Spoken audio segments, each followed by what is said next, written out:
Now here's the deal. People are angry. High level of pissosity is moving through the community. Rage.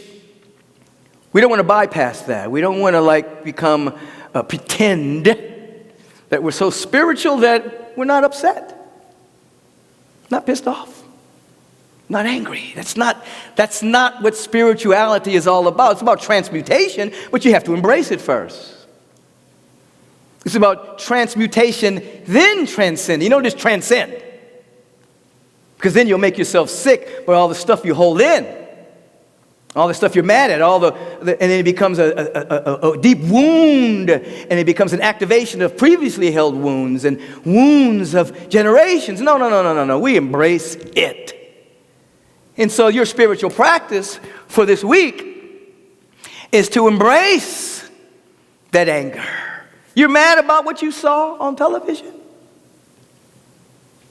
I think I've cried the last couple of weeks more than I've cried so many I mean, it was just like every time I saw it, And then our brother David Powell made his transition. That got me, but it's been a lot of tears. And seeing the new video that came out in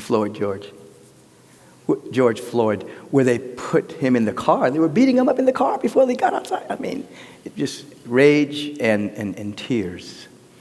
So we don't bypass that and pretend, no, we don't feel that. That's ridiculous.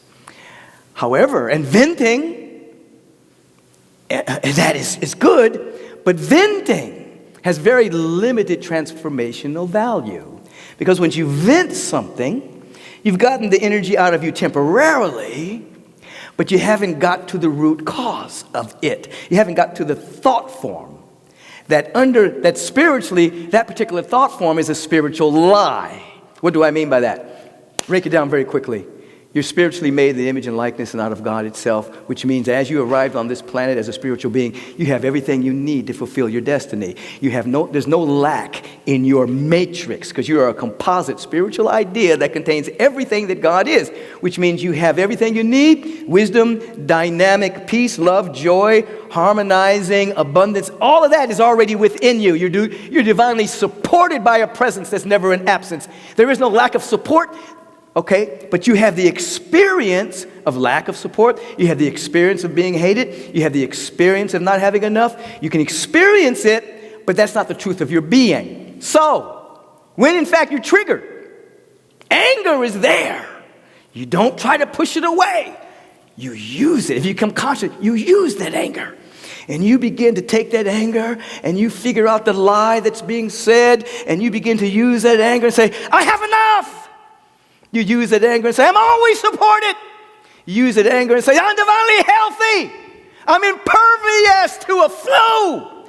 You begin to use that anger to forge new neurons in the brain until you develop yourself as the law of light being, becoming impervious to the thought forms otherwise, because you don't want to wake up in the morning and do your nice, light, sweet affirmation, read your sweet books, and, oh, life is good, and everything is working together for my good, and I feel connection with God.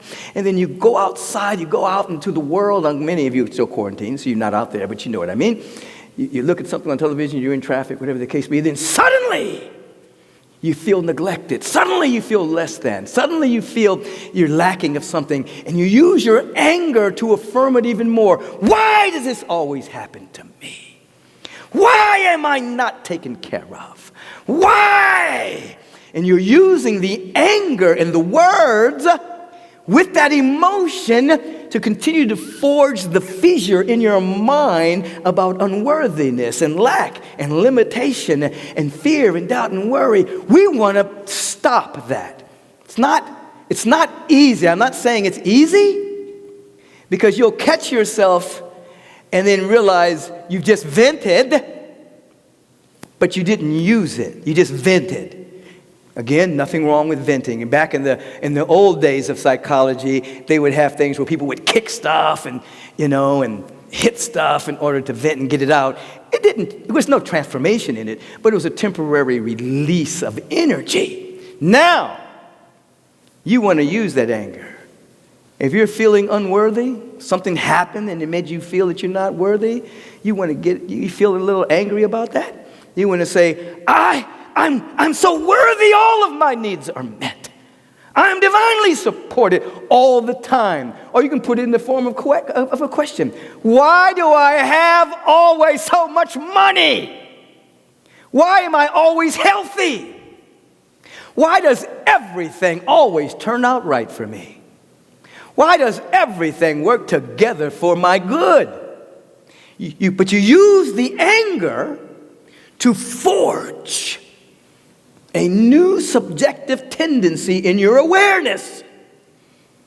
So when we're dealing with all this stuff that's going on right now, this double pandemic, which provides the context for the emergence of fear, disconnection, lack, non-support, racism, I'm not good enough, I'm unworthy, unliked, whatever comes up for you, you go in, what is the lie I'm telling myself? And you use that anger